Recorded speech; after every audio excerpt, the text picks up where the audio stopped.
Good afternoon.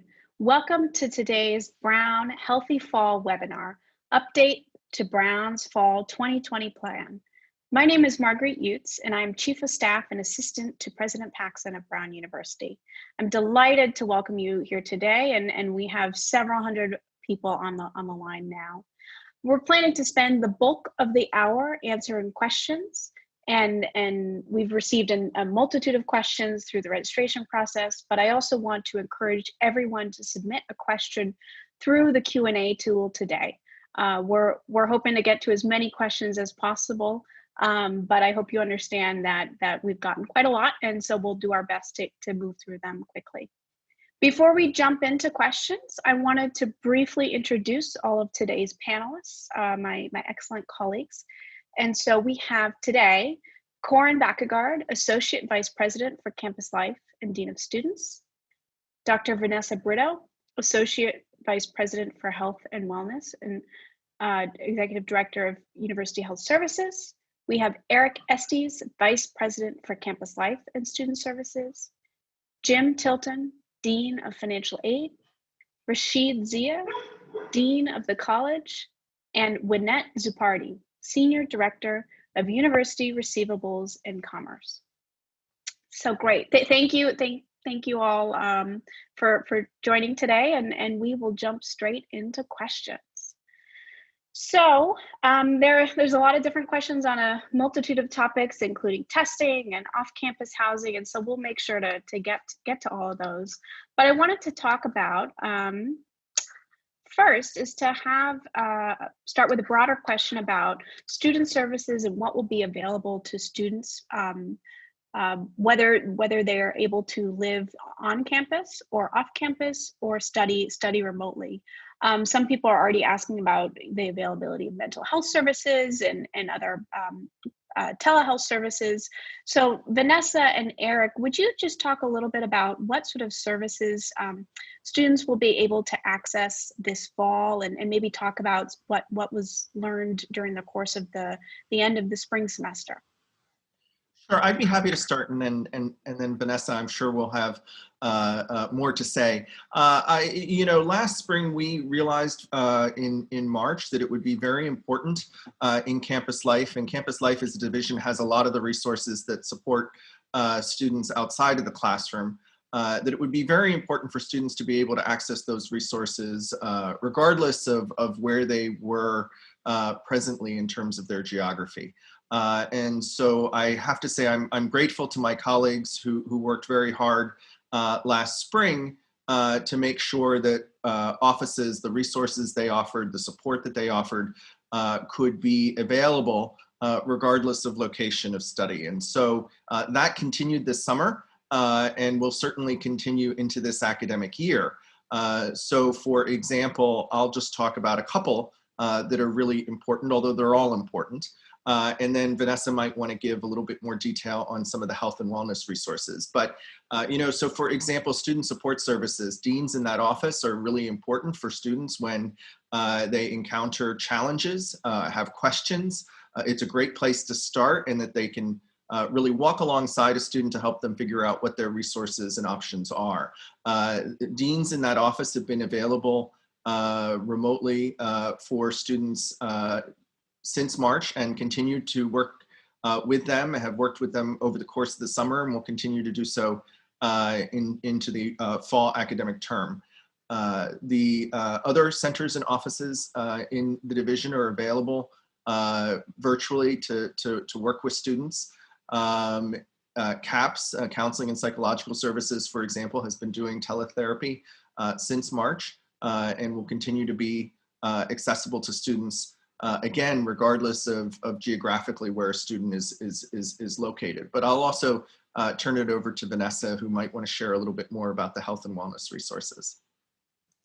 Thank you, Eric.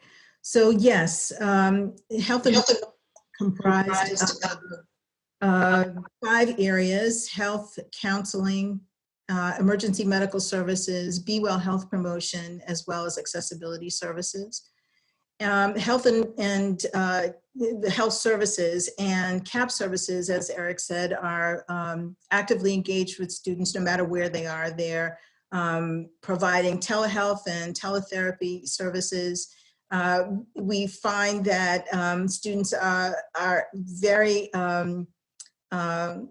happy to be able to connect with providers that they know. And after hours, there are services available for students for both of those services as well. Accessibility services, again, is available during business hours, and Be Well Health Promotion is also actively engaged in student services. And I will also say that the peer health education program largely is based in Be Well Health Promotion, and certainly having students as part of the work that Health and Wellness does is really an important aspect of our work. Thank you, Eric and Vanessa. So staying on health services, I'm seeing so many questions roll in on testing. There are a multitude of questions, but Vanessa, I'm hoping you could provide a broad overview of what the student testing program will look like. And in particular, talk a little bit about how students who are able to live in residence halls, how they will engage with the testing program, as well as students who may be living off campus. And I may have a couple of follow-ups after that. Sure, of course. So broadly, we will have a very robust testing program that will begin when students arrive on August 29th. We expect that all students, whether they're on or off campus, will be part of our regular routine testing program twice a week. We expect that there will be a turnaround of 24 hours. That's certainly the goal.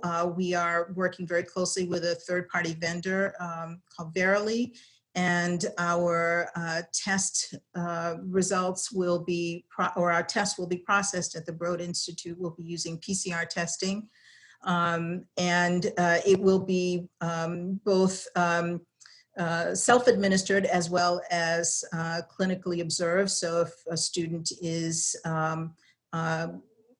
either unable or would really prefer to have a clinician administer the test, that will happen.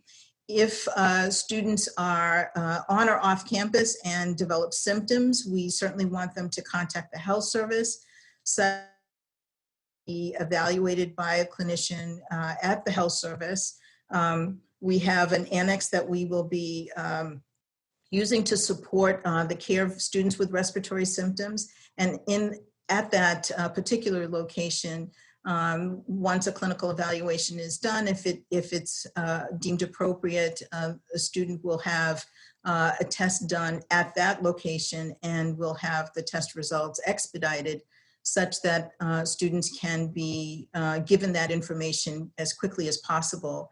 And we have set aside isolation and quarantine housing for students who do need to have those services made available to them. So in the event a student has tested positive, we certainly want them to be in a location where they could have services wrapped around them and be in an isolation housing environment. And similarly, if a student has had contact with a confirmed case and is in need of quarantine, we would certainly provide that. There would be daily contact with our clinicians, and students would be engaging in symptom tracking daily. And those are aspects of care that we think are very, very important. So we expect to have a very robust program, as I mentioned, and we're hopeful that this will be the healthiest and safest way for our students to be here in our community. Thank you, Vanessa. So I understand students should go to University Health Services for questions about this. But Eric, would you want to talk a little bit about a call center we'll be establishing for students who have questions? Sure, Marguerite.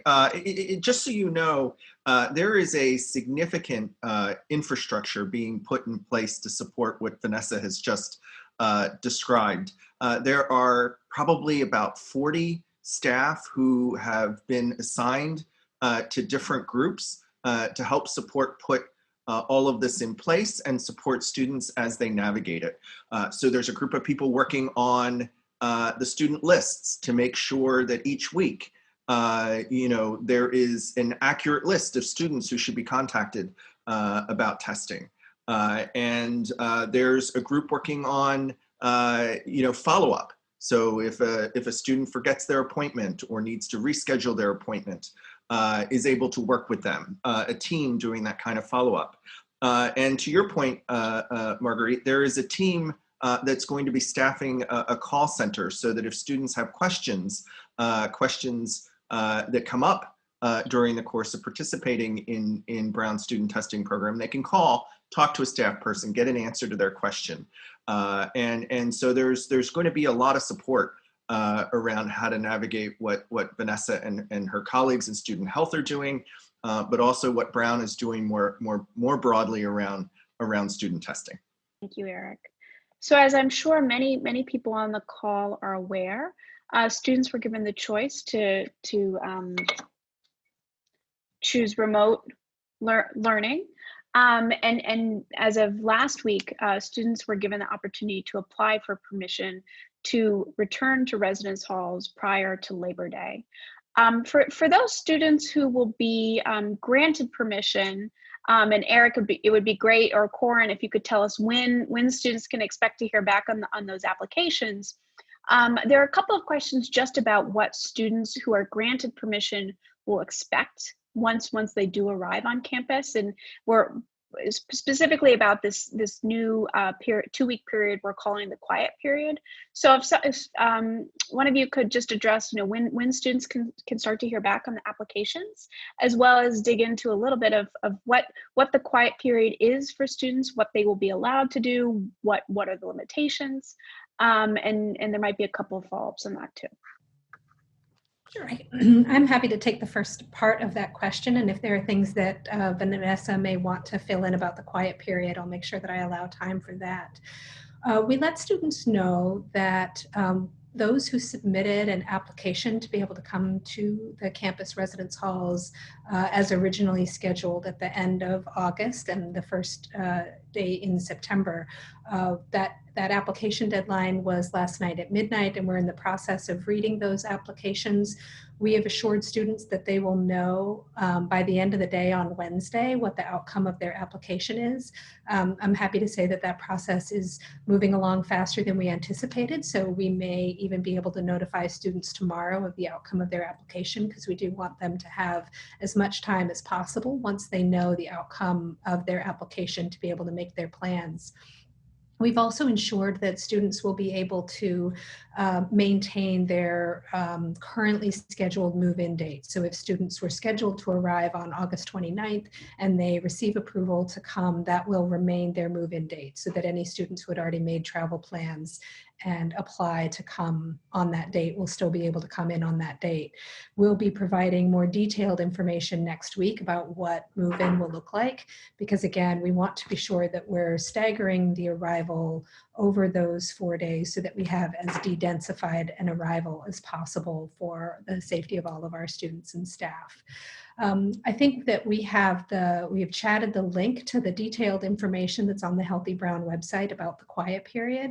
And the goal here is to really provide time for our students who are coming to campus to be able to follow a kind of quarantine where we have pretty clear expectations about their movement around campus, and in the beginning making sure that we maintain that to their residence halls.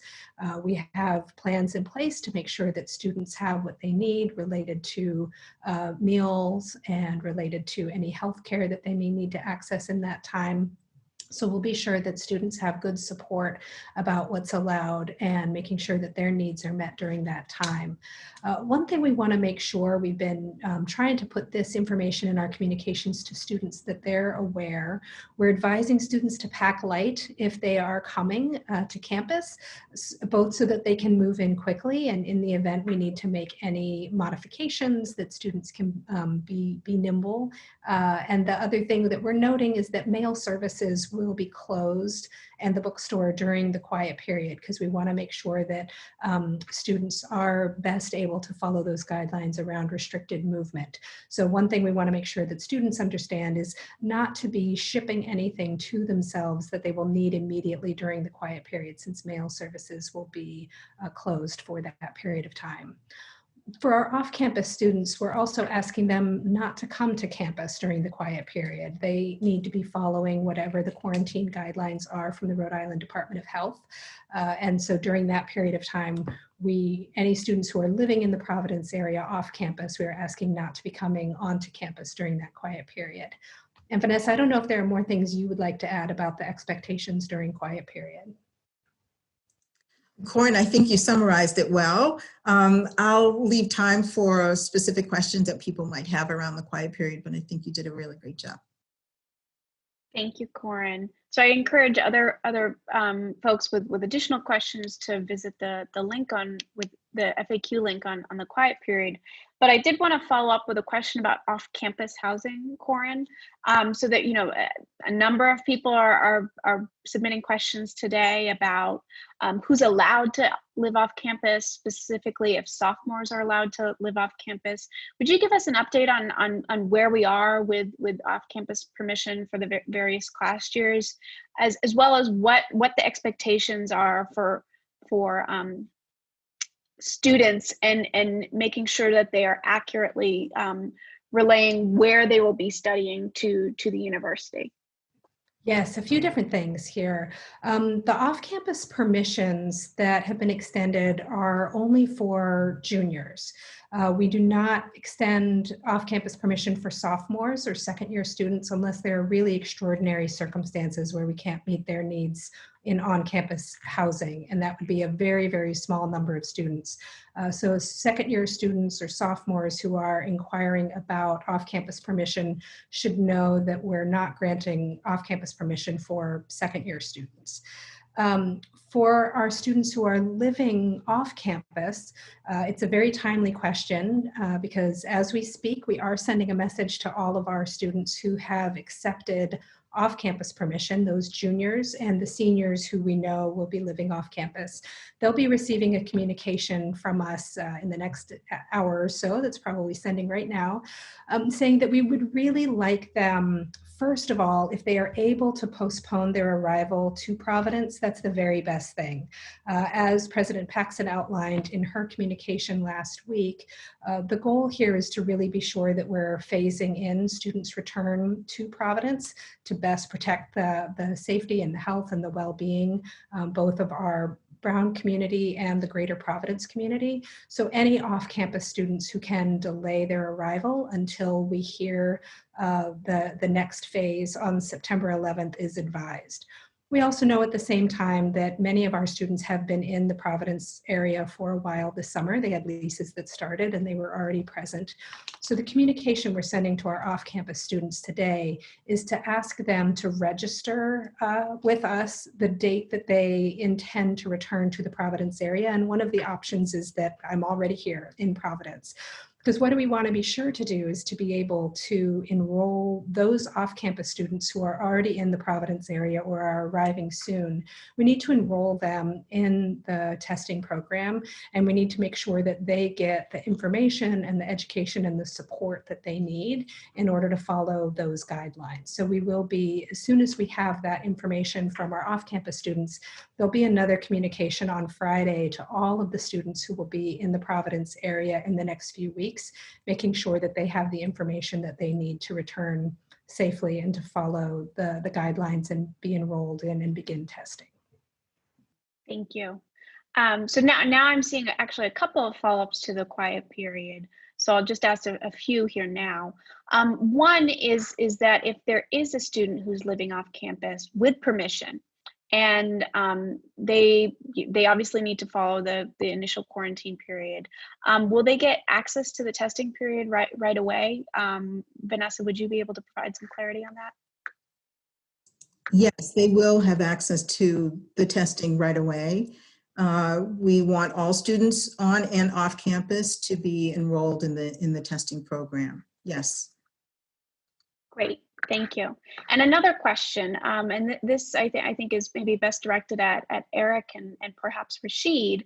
And this person wrote, are there any efforts being made to encourage digital connections between students while they are in the quiet period as well as beyond? And then how do you anticipate helping students maintain their mental health while they are residing in residence halls? Sure. Well, I'll start, and then Rashid, feel free to jump in. There is a significant team of my colleagues who are working on what building community and helping students maintain connections will look like during the quiet period. We know that it's not going to be an easy period of time. That particularly pre the first couple of rounds of testing, the movement of students outside of residence halls will be very limited. And so we're going to want to make sure that we're providing the opportunity for students to connect with each other. And that will be virtual. And it's going to be really important. And you raised the issue of sort of mental and emotional well-being. I think the ability to have that connection, to make that connection, is going to be even more important given the circumstances. And so Campus Life is working with partners across the university student organizations. So a lot of what will be offered during that first 2 weeks is going to be offered by students themselves. Other offices have been solicited in terms of providing programming that they would like to offer during that first 2 weeks. The goals really are, again, about community and connection, about health and well-being. There'll be some academic opportunities too. So some examples include the ability for recreation to offer some yoga classes virtually. The ability for student athletes to partner with other students on campus around being sort of fitness workout buddies during that period of time. The ability for student organizations to do a lot of the types of programming and community building that they like to do. On the issue of mental health, I know that my colleagues in counseling and psychological services will be doing a lot of sort of open sessions with students just to make connections, get to know them, help them know what resources are available to them, not just during the quiet period, but throughout the fall semester. So there's going to be a lot. We have a major health education and prevention campaign that's launching, and there will be a lot of activity during this period about learning the new public health guidelines and how to be sort of safe oneself, but also be safe in relationship to others. And so I think there's just going to be a lot going on. It's going to not seem quiet, I hope, in terms of the ability for people to virtually at least interact. We are building a schedule using the Brown app. So people on their phones, students will be able to sort of actually build a calendar for the day, picking programs that they'd like to participate in. I'll let Rashid talk more about this, but I also know the second week of quiet period is when virtual classes will start, and there'll be a virtual shopping period. And certainly before that, academic deans and academic advisors will be available virtually for students to reach out and connect with them. I know deans will have drop-in hours. So I'll hand it over to Rashid, but know that we're really thinking about, how do we help build a sort of sense of community and connection, even if it's going to be virtual during that period of time. Thank you, Eric. And please know that one of the pieces of how we're starting off with virtual engagement is actually going on this week. So traditionally, when shopping period starts, with the first day of the semester, students are able to browse courses in person by going to the class, but also online using the Canvas website. Canvas is our learning management system. And so what we've done this year is we've actually moved that period up quite a bit. So for all returning students right now, if you go to canvas.brown.edu, you should see the published Canvas sites of any courses that are in your Courses at Brown, your CAB primary cart. And this will begin to be available starting tomorrow for our incoming first-year students in the class of 2024. And this is just helping move up the time period where you can browse and look at different courses. Many instructors have already asked how they can reach out to you and speak with you about their courses. They're going to be offering sessions to discuss their syllabi. They're going to be recording part of those introductory materials. And you will have an opportunity during quiet period, both during the week before classes, to browse and engage with other students and faculty, but also during the second week when we have formal classes to visit online classrooms. And we're hoping that this year you're going to be able to visit many more classrooms than you ever could before. I mean, one of the constraints that we always had was a purely physical one. If you wanted to check out two courses that met at the same time, you might have had to try to sprint across campus from Watson to Pembroke campus, and that was impossible. But now we're hoping to make it very simple for you to see the wide range of courses that are available and to connect with other students and instructors. Thank you, Rashid. And as someone who did that sprint, I appreciate your comment. One question for Corin again. A couple of people writing in about our Brown's residential peer leaders, our RPLs. There are great students who really facilitate great experiences in our residential dorm lives. Would you be able to talk a little bit about that? I mean, it's such an integral program, and talk about what RPLs should expect and what sort of role they'll play in students' lives who are granted permission to live in residence halls before Labor Day. Sure.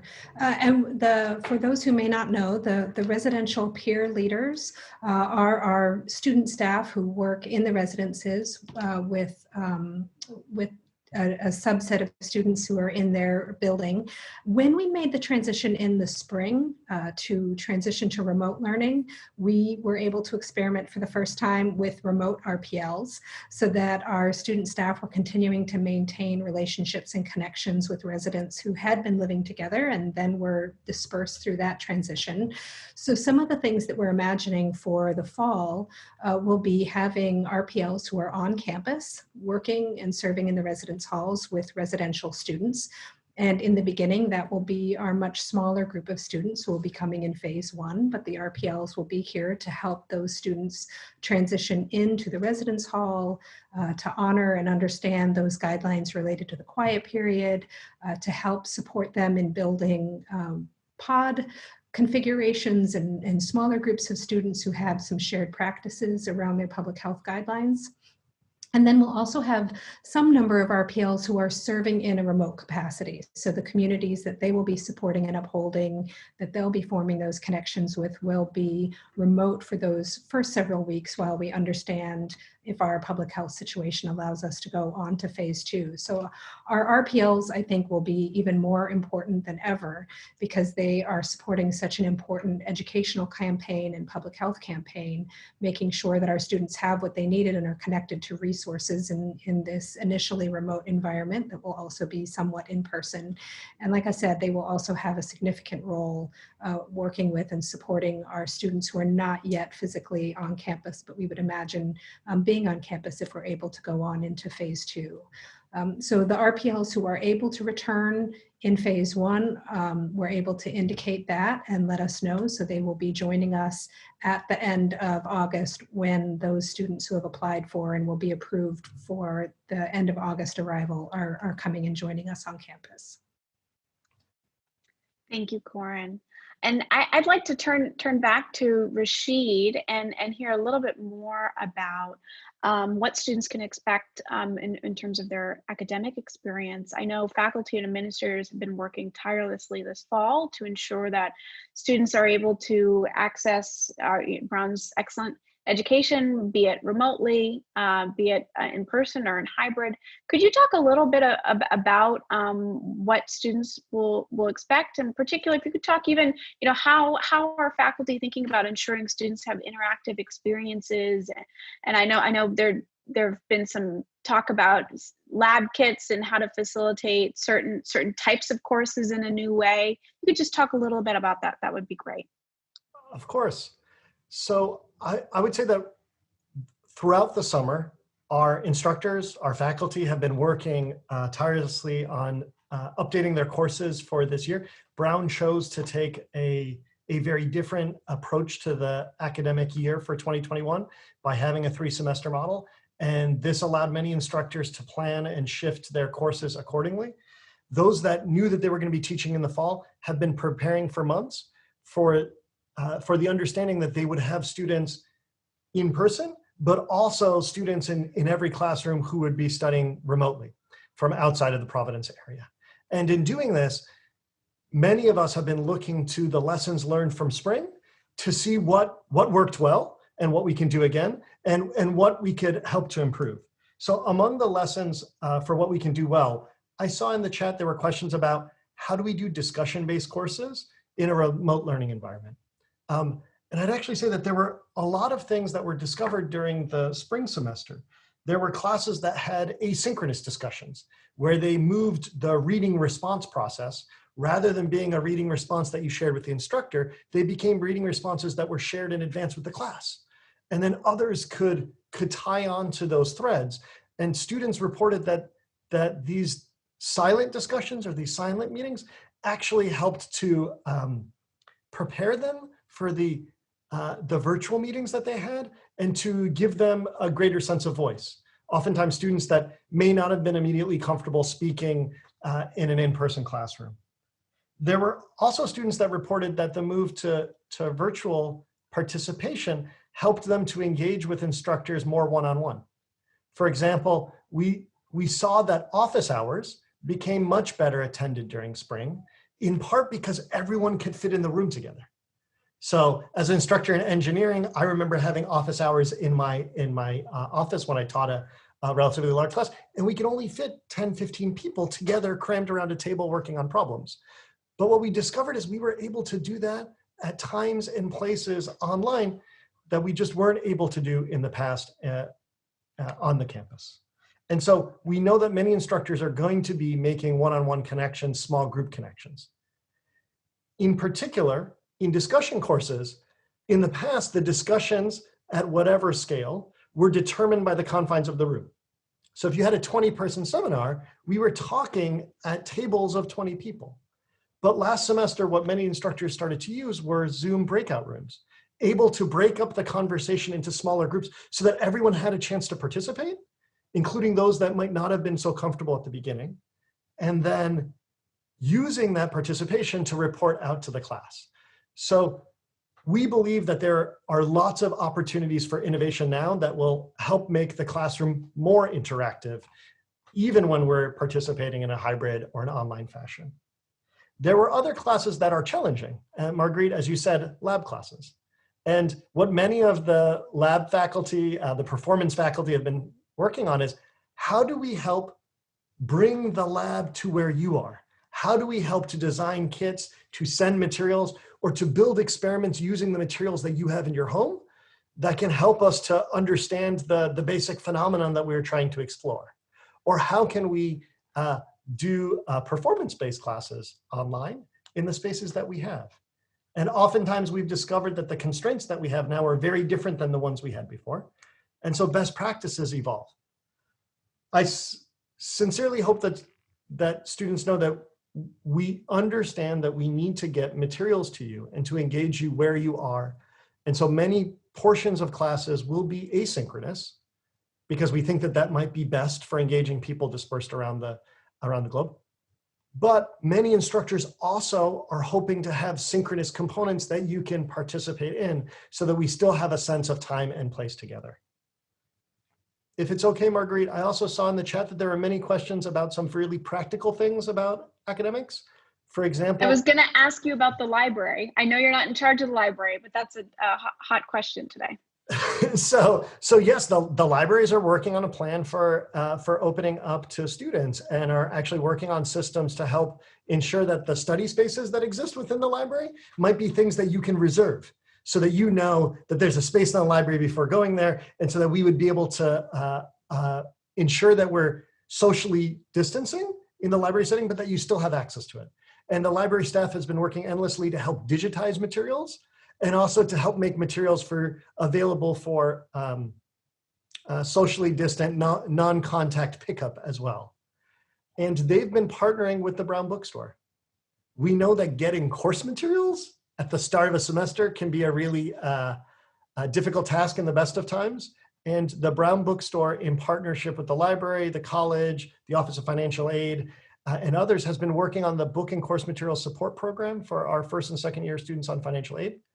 And the bookstore is making available digital materials. So you should be able to order your books starting on Monday, August 24th for your classes. If they have digital materials, those are going to be available for download. And if they're physical materials, they're working on plans to have them delivered to where you are by shipping.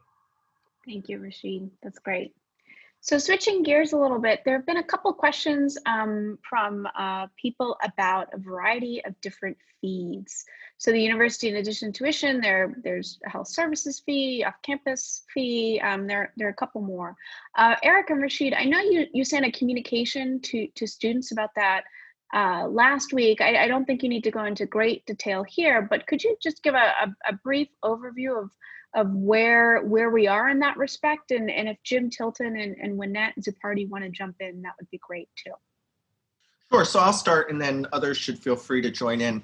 There are a number of processes that the university uses to re-examine fees over the course of the year, and there was significant conversation about a number of them last year headed into this year.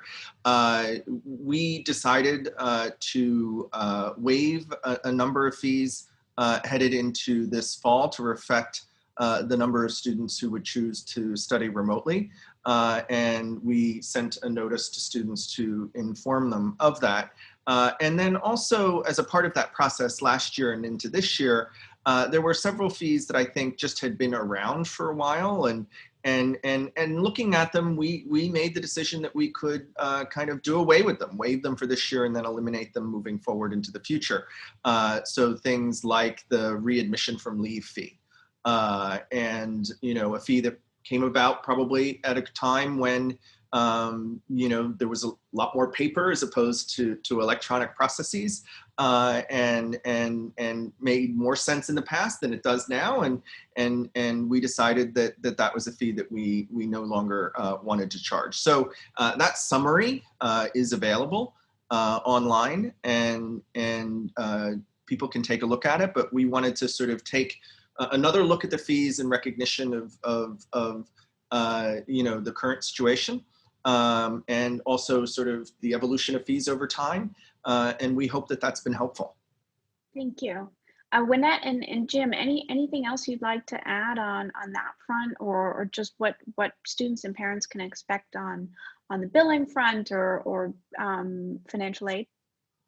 So I'll start. So and Wynette can talk afterwards. So what Wynette and her staff has done is made some adjustments to the bill, and we in financial aid have made adjustments to because fees are mandatory fees that are things that we have to watch very carefully for federal regulation for financial aid and those kinds of things. There are adjustments that would be made to students' financial aid to adjust for the fees, which we're doing right now, and students should see. But I think Wynette could probably talk a little bit more about how the impact on a student bill a family might see based on a student's bill.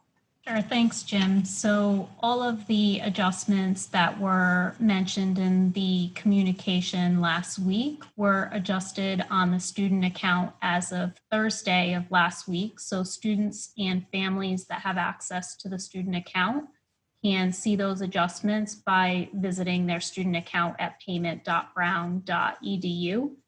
And the communication that was shared in the chat is the communication that outlined which adjustments have been made to the student account. Thank you, Wynette and Jim. Great. So I'd like to transition to another topic that we're getting a lot of inquiries about. And I believe most everyone should know that President Paxson announced last week that she'll be making a decision prior to September 11th about whether to resume some in-person classes during the fall semester. And so there've been some questions about what are the criteria that Brown is looking at in terms of this decision. Was hoping that Eric, I know you will be very involved with this process, as will Vanessa. And could you just talk a little bit about how we're planning to assess conditions, monitor, and eventually make a decision on this front? So let me answer it big picture generally, and then obviously Vanessa, feel free to jump in as you think in terms of filling in and you know, addressing any of the details. You know, what will happen is there will be a sort of a small group of administrators and medical experts, public health experts, who will essentially be charged with assessing the health of campus on a regular basis. And there are going to be a number of criteria that they're going to look at. And this will be true beyond the period of time of a decision in September. You know, there will be a number of things that they will be looking at. And no one factor will determine, I think, decisions that get made about you know, how open and free we can be as a campus in terms of let's say, when we move to in-person classes or programs versus, you know, how cautious or careful do we need to be. So among the factors will be things like, where is the state of Rhode Island in terms of its decision-making, in terms of you know, the community beyond Brown. There will be a consideration of the results of the testing program that Vanessa and I talked about earlier, both the symptomatic testing, but also the asymptomatic testing. You know, what does that growth or reduction in numbers look like over a period of time? So there will be a number of factors that will be considered and that will be important. Another factor might be what percentage of our capacity in relationship to isolation and quarantine housing is being utilized at any given moment, and what does the growth or reduction in that usage look like over an extended period of time. So there will be a group of people who will be able to sort of monitor a number of factors, a number of you know, indicators that then collectively will enable that group to make recommendations, you know, about the prevalence of COVID in the community, but then also, you know, what steps the university should take in response to that. And a lot of this will be made public.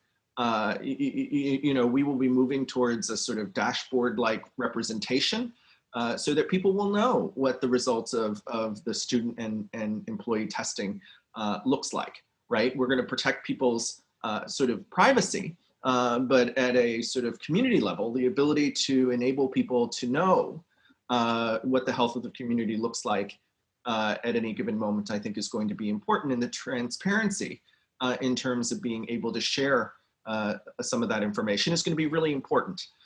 So I just wanted to give a bigger picture, and then I'm sure Vanessa, being a medical expert, will be able to provide a lot more detail. Thanks, Eric. Well, you're exactly right. The information that we will be monitoring, the metrics that we'll be looking at will be, you can think of it as sort of a set of concentric circles, sort of locally, what's happening on our campus, just as you said, daily test positivity, cumulative test positivity in the greater Providence area, sort of regionally, statewide, and even nationally. There are certainly external factors that impact how quickly we're able to get tests processed. We want to make sure that supply chains are robust, and so there are a number of factors, both internally as well as externally, that we'll be monitoring and then communicating to the community. Thank you, Eric and Vanessa. And I just want to make one quick comment, which is that I know there have been references to a multitude of communications and updates to websites. I want to again encourage people to visit healthybrown.org actually, if someone wants to correct me on the URL, healthy.brown.edu, there you go. That is the centralized website for all sorts of reopening communications and updates and FAQs and all of that. But I'm just seeing that there are a number of questions about really individualized circumstances that are probably best answered in either a phone call or an email to a specific office. I was wondering if the panelists might speak to what's the best way to learn more or to get in touch with someone in your office. I recognize that this term will be quite new for everyone. So if there are any recommendations as to what parents should be reading or looking out for, I think this would be a great moment to offer some recommendations. So I will start. I know that for academic questions, the best resource that we have are the academic advising deans of students, as well as their individual first-year sophomore advisors and concentration advisors. If you are a student who wants to get in touch with an academic dean, please email college@brown.edu, and we'd be glad to help set you up with a time to speak with them. The kinds of questions that we would discuss are your academic plans for the year ahead, things about concentrations, about requirements. I also saw a lot of questions in the chat about leaves of absence. A leave of absence, for example, is a separation from the university. It's stepping away from student resources, and that requires an academic advising conversation. The deadline for leaves of absence was actually May 1st, but if you are still considering a leave and you would like to speak with someone, you should email college@brown.edu to set up an appointment to have that conversation, to really make sure that you have plans for what you're gonna do and how you're gonna continue your education. The other way that you can reach our office is via phone, 401-863-9800. But the preferred way, the best way in this moment, is likely using an email address. So just college@brown.edu. And for, sorry, I meant to add, because we are talking about academic records, I apologize for all of the families in the audience. We do not discuss student academic records with families. We cannot. So in general, the conversations for our office about individual academic needs really need to engage with the student. So I'd encourage them to reach out to us. Yeah, I would just add on to Rashid, I saw the questions relating to leave of absence as well. One of the things that is very important is that if anyone's thinking about taking a leave of absence and that is receiving financial aid, it's imperative that you talk with a financial aid office first, especially to determine what kinds of effect this might have on your financial aid or future financial aid. So to do that, and again, the other thing that Rashid was saying and is working as well in the financial aid office is to really, the best way is to contact us via financialaid_@brown.edu, financial_aid@brown.edu. And what the staff is doing is regularly looking at those emails. They're setting up telephone interviews with families who have questions so they can have one-on-one. But if you have general questions about your financial aid or the impact of anything that's happening in your lives right now or potentially in the future, please contact us and we'll have someone reach out to you. Thank you both. So I'm wondering now if we could talk a little bit about the university's public health campaign that will be launching soon. There have been a couple of questions about mask wearing on campus and what sort of protocols and guidelines students will have to follow. So I'm looking to my colleagues in campus life. Would anyone want to provide an overview of what we're planning to do to proactively work with students on public health protocols, as well as the specific question about mask wearing? I can start a little bit of that, and then I'll let Vanessa add in as well. By Friday morning, we will know which of our students have been approved to come to campus at the end of August to live in residence. And by that time, we'll know from the off-campus students who's going to be in the Providence area by the end of August. So at that time, we're going to be sending a communication on Friday to the undergraduate students who will be in the Providence area that will be twofold. When they follow the link, they'll receive a personalized link. And when they enter into that link, they will have both an educational campaign that will talk about what our expectations and practices are going to be on campus for mask wearing and social distancing and social gatherings, what is allowed and what's not allowed, and really resources to help support all of those practices. And then they'll also have a link to the student commitment, which is an outline of the 12 commitments that we're asking all of our students, graduate, undergraduate, medical school, that is very similar to a commitment that university employees are making as well, that will really outline what our expectations and needs are for our student community and our faculty and staff. So that information will begin on Friday, will launch for the students who are going to be in the Providence area at the end of August. And then there's a broader campaign that will begin around that same time. And as students may be coming back in phase 2, we'll add more students to that educational module as well as to those student commitments. Right, and the really wonderful thing about the public health education campaign is the fact that it's very engaging and really does speak to many of the issues that Corin has mentioned, and also had a great deal of student input into its creation. And we really want students to feel as though we are there and understand the challenges that they may be facing, but also understand what the resources are that are available to them as we support them this semester. Thank you both. So I imagine we have some first year parents and perhaps students on the call today. So Eric and Rashid, I was wondering if you could talk a little bit about what first years might expect to be able to engage in, at least for this first semester. Because I think some students are very eager at the opportunity to take one course, but if there are additional programs and opportunities that they might participate in, I think that would be great for parents to learn about. Sure, I'm happy to start with a discussion of the sort of co-curricular programming that will happen, and then Rashid, maybe you can share more from an academic perspective. There is a group of our colleagues, a combination of staff from campus life and from the college who have been working very hard all summer around what this first year programming will look like. And it will start in the fall. I think one of the things to Rashid's I think references to opportunities that this moment can present us with in relationship to, for example, virtual shopping, is true in terms of our engagement with first year students. I mean, typically orientation happens in a very compact several day schedule where people, are usually exhausted and really just want more time to be able to meet each other and make friends. And there's always this sort of counterbalancing sort of notion of there's a lot of stuff we have to tell you.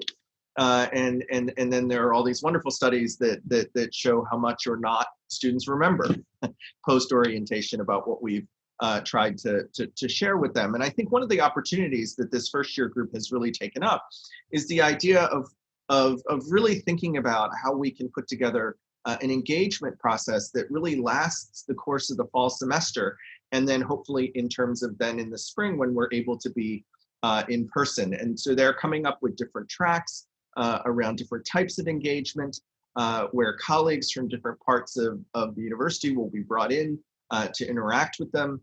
They will interact with each other. We are putting together a team of more than 100 returning students who will work as sort of first year ambassadors almost. I don't know, I must admit I don't remember the exact title we've given them, but we'll help them really over the course of the fall semester get to know each other, but also get to know Brown.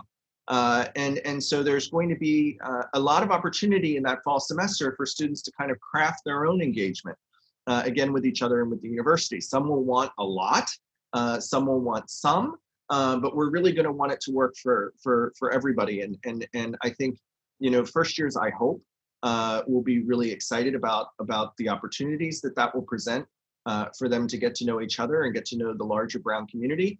A lot of that will involve students, as I said before, the ones working specifically on first year programming, but then more broadly, students who are excited to engage with first years around student organizations and the events that they are planning.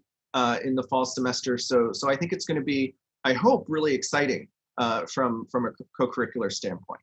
From a curricular standpoint, we know that one of the reasons why you chose to come to Brown is for access to our open curriculum.